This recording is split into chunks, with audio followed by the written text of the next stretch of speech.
አረ ምን አይነት ታዳጊን ያገኘ ነው! ቢኒያም አብርሃ ይለያል ጋይስ። ይኸውላችሁ የሸገር ሲቲው የአማካኝ ስፍራ ተጫዋች ቢኒያም አብርሃ በዚህ ሰዓት ላይ የበርካቶችን ትኩረት እየወሰደ ይገኛል። እኔ በዚህ ብቃት ተመልከቱት እስኪ የአውሮፓ ቡድን ሊያስፈርመው አይገባም ነው የምትሉኝ?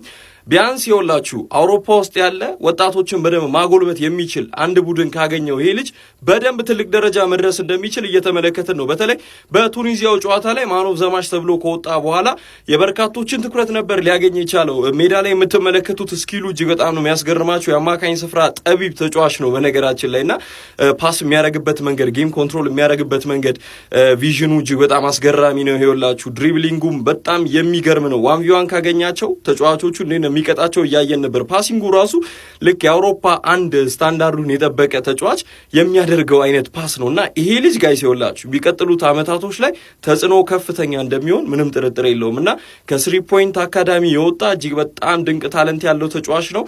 እንደምትመለከቱት የተለያዩ የአፍሪካ ሚዲያዎች ናቸው ይህን ቪዲዮ እየተቀባበሉት የሚገኙት እና የ2 ደቂቃ ቪዲዮ ነው። 2 ደቂቃ ሙሉ እጅግ በጣም የሚገርም ፐርፎርማንስ ያሳይ ነው ሃይላይቱ የሚያመለክተው ማለት ነው እና ይሄን ልጅ እስኪ ከ10 ሬት አድርጉት ግቡና ኮመንት ሴክሽን ላይ ቀጣይ መዳረሻው የተኛው የአውሮፓ ክለብ ቢሆን የተሻለ ይመስላችኋል? ኮመንት ሴክሽን ላይ ጻፉልኝ። የፕላስ ምልክቷን የነካች ፎሎ አድርጉ። ኮፒ ሊንክ ሪፖስት ሲደረግ ይመቻችሁ።